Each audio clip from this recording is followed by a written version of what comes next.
In this video, I would love to share an experience I had while I was meditating in the bath, and I just saw my totem animal kind of just sitting there like looking at me, and it's a red bird. And basically there was this creature like this big, very enchanting, magical creature. And if you guys have seen like Snow White in the Huntsman, it looked like those little magical creatures that is in like it's kind of like the forest creatures in the magical land where it's like fairies running around, and it kind of looked like a little fairy, but not the typical fairy where like human looking. It kind of had like gray skin, and its like entire body was like had this gray skin, and the skin looked very soft, but at the same time they looked thicker than like human skin, and it didn't really have like hair. Like it had probably like little hair, but not anywhere close to the hair like humans have. It was bald, and it had pointy ears like an elf, and it had a like teeth that kind of stick out like it's almost like a vampire or something. And its eyes were pretty oval shaped, but it was proportional to the rest of the facial features. But the facial features were pretty much like there wasn't anything that really stood out to me with the facial features. Like there was no sort of uniqueness. I feel like all of these, like I call them kind of like fairies, I feel like they all kind of have similar features but somewhat slight different, but not like really different. Like in the world now, we have like white, we have Asian, we have Hispanic, we have black, we have all different kinds of shades of black, like we have a lot of variety of like different appearances in this world. But in that world or that dimension, there's appearances that are slight different, but not like a huge difference in like facial features.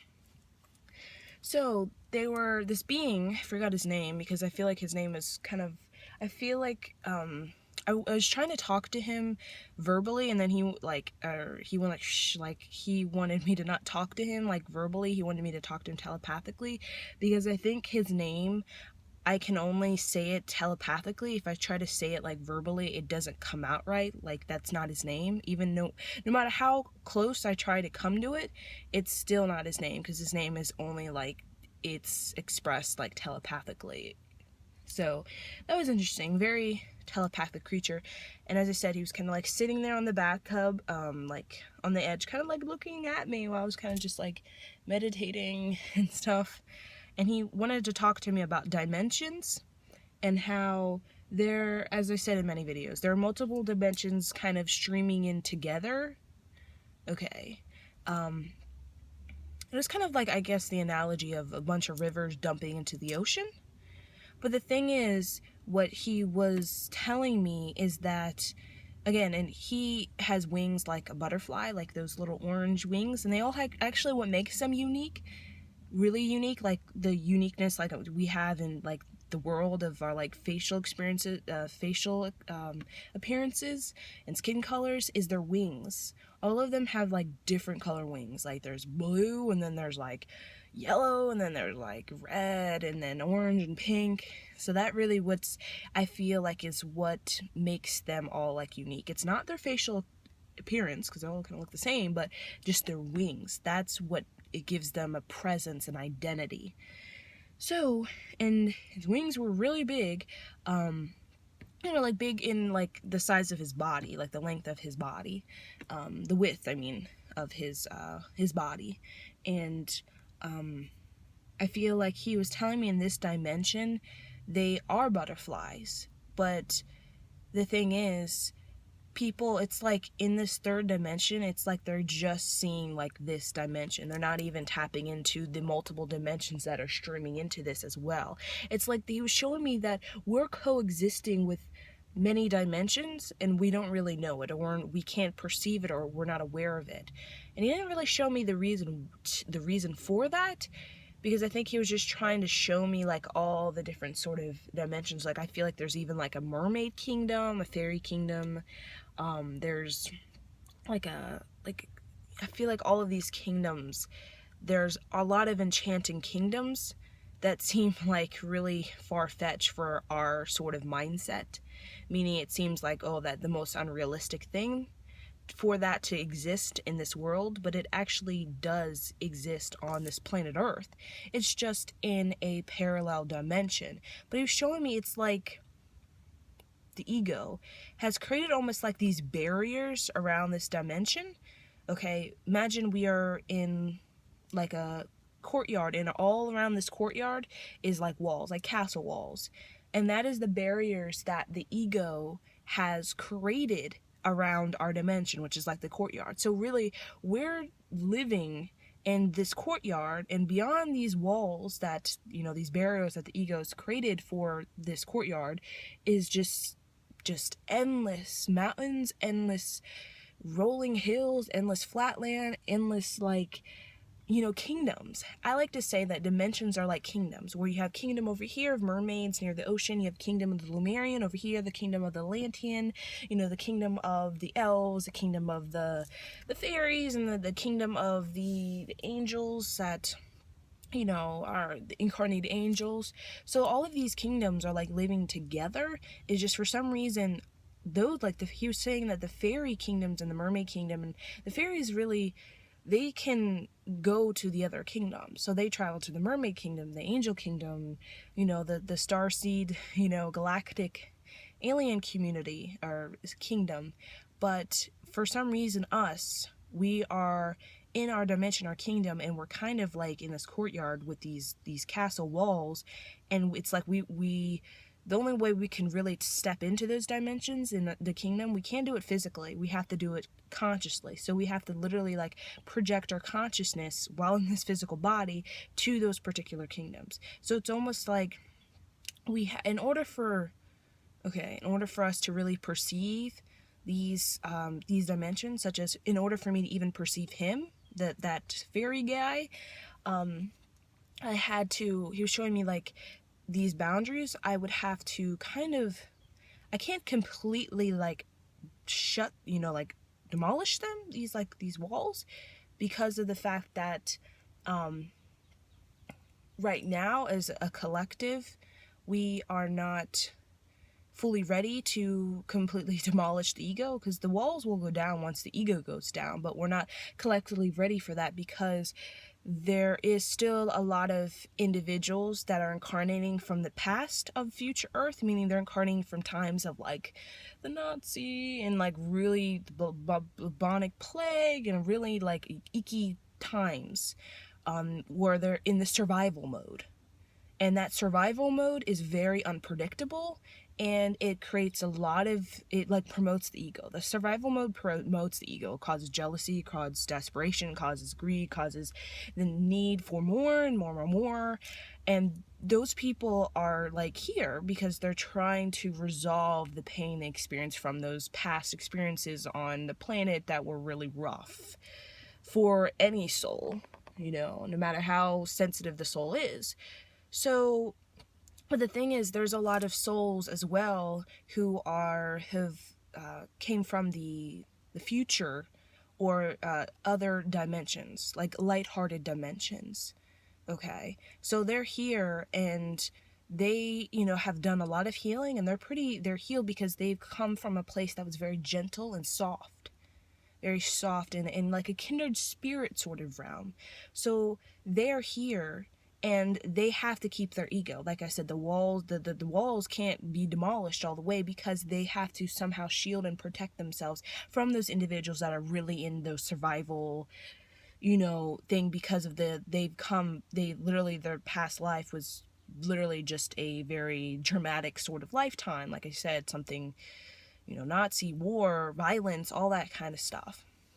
So they're here to it's an in-between realm for them, meaning they're still in a world that has like violence, but it's moving towards more lightheartedness. So it's like a transitional realm, because you can't jump from a lifetime of deep violence to a lifetime of like kindred spirits and enchantment and magic. You can't make that. That's a big quantum leap from that to that. So you have to have a transitional realm. So this is the transitional dimension for those souls. Okay, and I feel like a lot of us are coming from the enchanted kindred spirit realm to kind of help a lot of people make that transition, because there are a lot of people who are kind of like to say not necessarily wounded, but they've kind of stored a lot of those experiences of violence and pain, and they kind of stored it in their cellular DNA, and then kind of stored it in their soul's DNA. So they're trying to kind of transmute that, to transform it, to kind of clear it, to cleanse it, so there's not any sort of residue left on their body.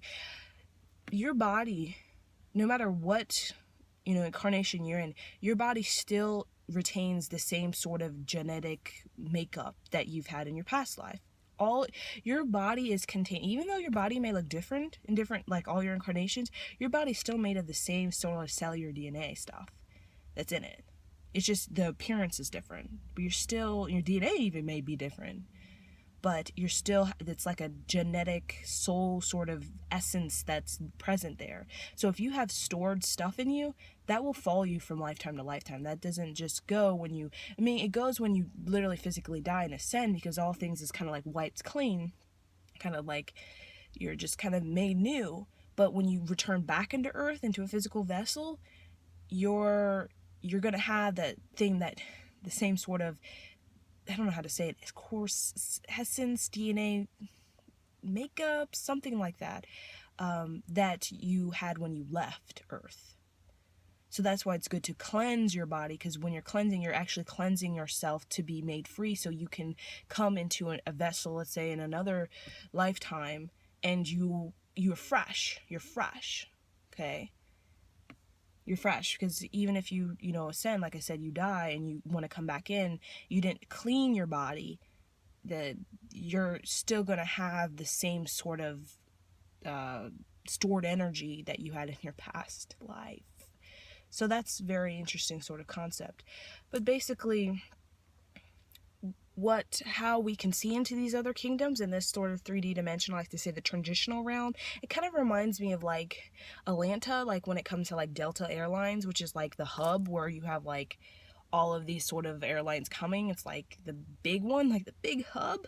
I kind of see this as like a big hub for a lot of people.